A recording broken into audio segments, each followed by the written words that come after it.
The whole experience was unexpected and 100% really unique surprise. I really enjoyed it. I made friends here, I had a lot of fun, and I learned about Korean cooking, which I had no idea about.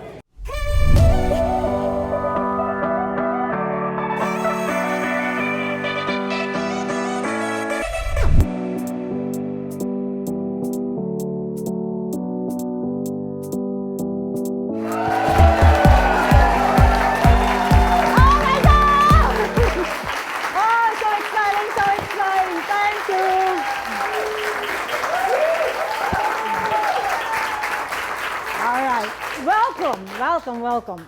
Thank you all for coming today. I'm so excited to cook with you, especially with our special product, K Seafood. But before we get started, I'd like to thank and recognize Mr. John Wook Park. He is the president of the K Fish Trade Support Center here in New Jersey. I would like to thank you everyone for coming today. And I want to express special thanks to Maricel's Kitchen. Thank you. As Koreans, we really enjoy seafood. Once you see the K seafood symbols, you can eat with confidence, I guarantee. Thank you, Mr. Park.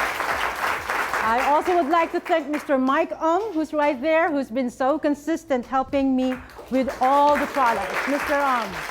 When you shop for local seafood and you go to shops like H Mart, you are rest assured that if you're buying K Seafood products, it's one of the best. For today, we're doing 5 menus. We did the menu tasting with Mr. Park a few weeks ago, and I was so nervous, which one is he gonna pick? Thank God he loved everything that I prepared because it's kind of like a fusion of Korean and Westerners. You know, a perfect example would be K-fish and chips. We love fish and chips, but our chips is not potato chips or French fries. We're using perilla leaves that we're gonna be crisping it, and that would be your chip. We are preparing abalones, fresh abalone. We are gonna do that with the rice porridge. So now we're gonna start doing our fish cake salad with crab sticks. Let's do something different with that. Fish cakes. Koreans love fish cakes. So just in case when you go to H Mart, they usually come in frozen. So what you have to do is either run it under hot water for 5 minutes. So we're using this crab sticks. Because we're just gonna break them apart, shred it. Okay, usually they don't do the fish cakes, but I said, hey, Koreans love this. I love it. It's really gonna be good. Asian pear. Has anyone tasted this? This is the best fruit. Peel this one. It is so juicy. So you don't need any other liquids for your salad. All you have to do is julienne it. But this one, look at the juices that comes out of it. So the dressing is red pepper paste. And then we have mayo, a pinch of salt, white ground pepper, English cucumber, and then carrots. I have some bib leaves here, and just top it with some scallion. And there you go. Chill it, and then wow, you have such a very refreshing salad. Thank you. For a second dish, my favorite, oyster and clam pancakes. See how plump these oysters from K-Fish. They're really from South Korea. They're really awesome. And we're also this is a different kind of clams. Have you seen this kind of clams? I myself, when they saw that, this is a different one. We're gonna mix this with these oysters. I'm going to do the batter for this. It's so simple. When you go to H Mart, there is a pancake mix that says, just buy that. So this is a cup of the flour that I was talking about. It's pre-mixed. Mix it, and sometimes you see if it's too thick. Just make sure you have a lot of scallions. So now I have a lot of scallions. So once you put your oysters in here, try not to mix so hard because you're gonna puncture the oysters. You want when you bite the oyster, it's still plump, right? Yummy. So anyhow, and then of course, the clams. Totally different kinds of clams. So you see the consistency? You basically almost don't see the pancake mix anymore. it's going to be very, very light. For the oil, it's just about 2 or 3 tablespoons of oil. It's not frying, okay? You're not frying it. When you pour this over, so the people who's doing the pancake, make sure it is actually a single layered pancake. Medium-high heat, because if it's too high, you're gonna burn the batter right away, but then the oysters are not cooked. So now we're gonna do the sauce for this one. The red pepper paste. Garlic, love, love garlic. I want to have a little bit tang on it, so I'm gonna use black vinegar. Soy sauce, Korean syrup, and this would be your dipping sauce for your pancake.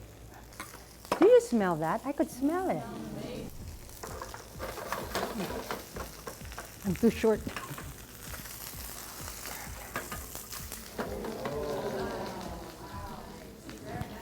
Like, I love it, I love it. That is the perfect pancake. Okay, pressure for those people who are doing the pancakes. Almost. Beautiful. Thank you.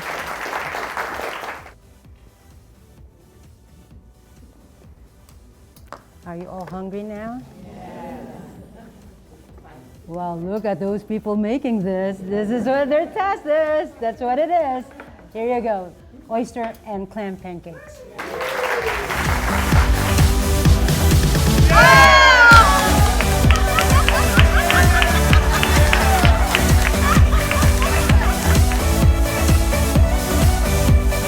All right. Our next dish is another fish cake, and they come in different shapes. And look at this, it has a hole on it. This is a broth that Koreans love. They love to eat soups. I'm gonna show you how to make the base broth for this one. We're using kelp. They're in this bag, they come this big.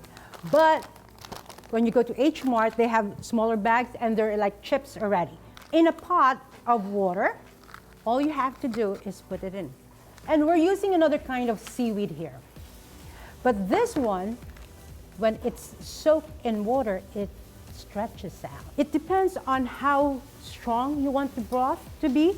The more seaweed, of course, the more earthy. If you go to H Mart, there's a lot of anchovies. I'm using this kind of anchovy. When you use it, I try to take out the head. I don't want any ice swimming in my broth, but so let's take that and also take out the intestines. So even though we're gonna strain it, I don't want that little bitterness that gets into the soup. We're using just one pot. Put yellow onion, simmer it for 40 minutes. And after that, another ingredient that I'm gonna introduce to you is the Korean radish. Do you eat radish? It's the same taste, a little bit less in bitterness, but it's really good. And let it cook for, as I've said, 45 minutes. It's gonna be boiling like this. And then to have a good finish for your broth, you just have to strain it. All right, we're gonna stop there. So now you have this nice clear broth, and it's really very tasty. Now we're gonna put it back here. We need it. So with this, you're gonna cut it in half, and then you just do like this. Try to put different kinds of fish cakes on it so that you have a good taste. And then when you're ready to eat, you put it back in this broth. Let it boil for 10-15 minutes. Then those fish balls will be very plump and tender. Then they're ready to dip in your dipping sauce and a bowl of rice. And I'm gonna make the dipping sauce. Again, what's the ingredient for our dipping sauce? Yes, red pepper paste. So actually, they also have a soybean paste. Usually I mix them together with lots of garlic and then scallions, sesame oil, a touch of soy sauce, and a little bit of the syrup. It's very tasty, and then you kind of like just dip it. So there's a couple of basic ingredients for their dipping sauces. It's garlic, red pepper paste, sesame oil, and scallions. That's it. Korean fish cakes. Thank you. Looks like we got a winner here. All right. Okay. All right. The next dish that we're going to make is something that we all like eating. It's fish and chips, but Paul says it's the cave fish and chips. So, as I've said, we're not eating French fries with this. We're eating perilla leaves with this. So this is how it looks like. Or it could be described as sesame leaves, but if you go to H Mart, it says perilla leaves. So this is what we're gonna make as a crispy chip with our fish. Now the fish that we're using is called yellowtail, or it's called Japanese amberjack. It looks like a mackerel looking fish, right? But I have them debone 10 huge fish in H Mart. They didn't like me. So anyhow, this is nice plump fish. It's the normal seasoning, but the only difference that I'm doing is I'm using the Korean breadcrumbs.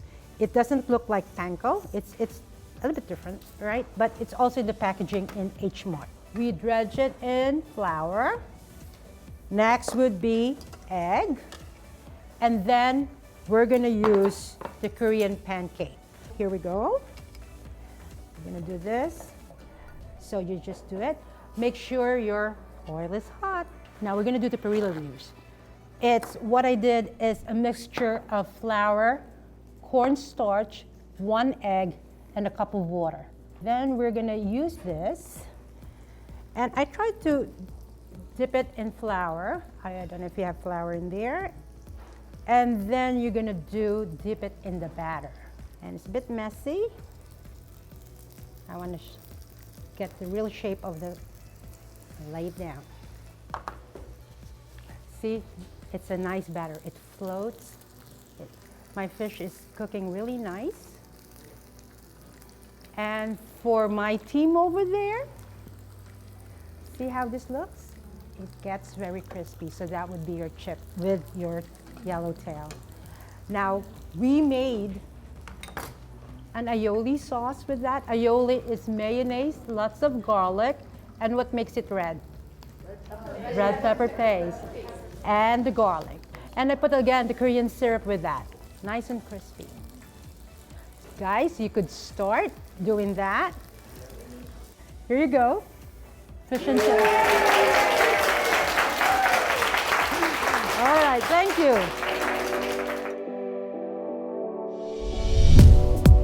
Yay! All right.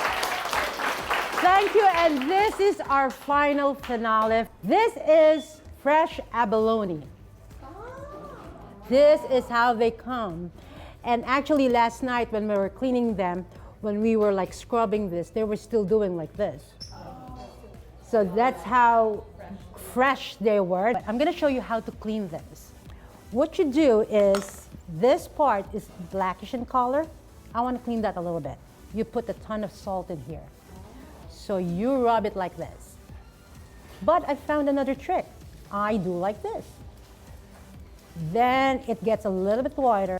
You have to scoop it down, and you think it's easy now. It's so hard.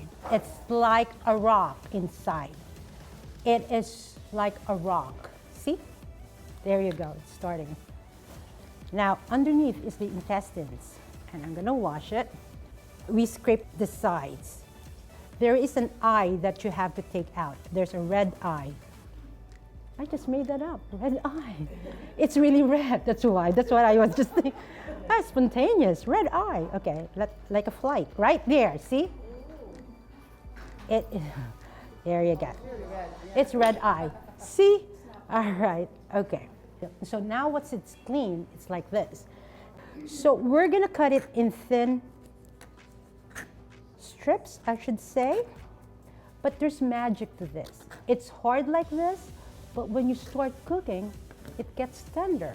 This is the work of 50 of them. Last night we did that. It's awesome experience. Right there in the abalone group, we have the congee that goes with this.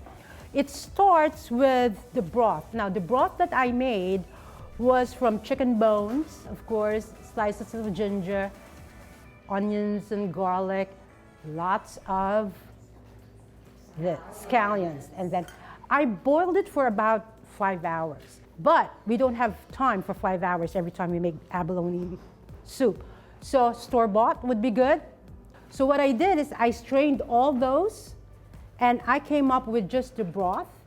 And after the broth, with this rice, you just put it in there while it's boiling. Now the rice, just be careful because this one absorbs a lot of liquid. Sometimes people like it brothy, so there's more broth, so it's really a soupy thing. Some would be like very thick. It's almost you could fork the soup with the toppings. We're gonna cook our abalone mushrooms right now. My little recipe for this, it's so simple. Sesame oil, lots of garlic, and salt. That's about it. I want you to touch that and see how hard it is. Oh, yeah. It's not the consistency of a scallop. It's really very tough. But once we cook, let's see what happens. Let's do the magic. After this, we're ready to eat. We're just gonna plate there and we're done. Yay, everybody's hungry. A lot of garlic. You can say there's too much garlic, do you think? Nah. Everybody's having fun? I hope so. Have you learned something? I love it. Okay, anyhow. Smell that? Just sesame oil. I'm gonna show you how this congee or rice porridge is. It's really nice, all right? Now, if you want it lighter in broth, you could put more broth on it so it becomes soupy, all right? I have to work quick because they cook very fast, and as I've said, we don't want it overcooked. Salt, not soy sauce, so that it's more plain. So you know when it's cooking, when it gets a little bit translucent. Now see how it is, because now the texture has changed from a very tough thing. Super tender. There you Really? go, magic. That's really. So, right? And garlicky. Garlicky, but Very that's what it garlicky. is. We're gonna serve the congee, and these are the toppings. This and K's seafood snacks, and part of it are all the dried seafood that they have. So now I'm just gonna let this cool. So this is how we're gonna plate it. The congee abalone people, this is how we're gonna do it. Dried seafood, norishi. I love egg on a rice porridge, so we need to have some egg with that. And scallion, it's the best. There you go, congee with abalone soup.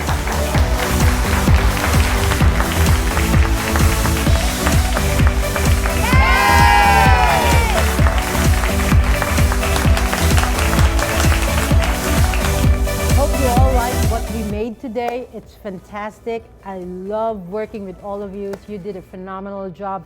Your presentations are excellent, you know. Thank you. You're excellent cooks. Thank you for coming. Thank you. All right, let's eat. Chow down.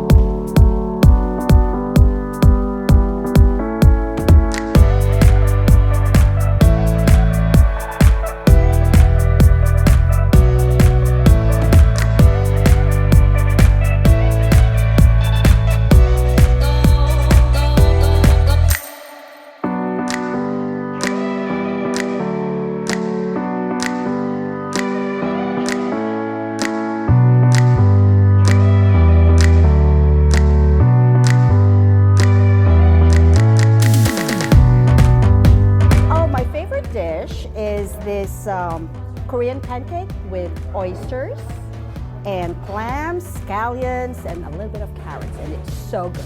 Yummy. It's my favorite.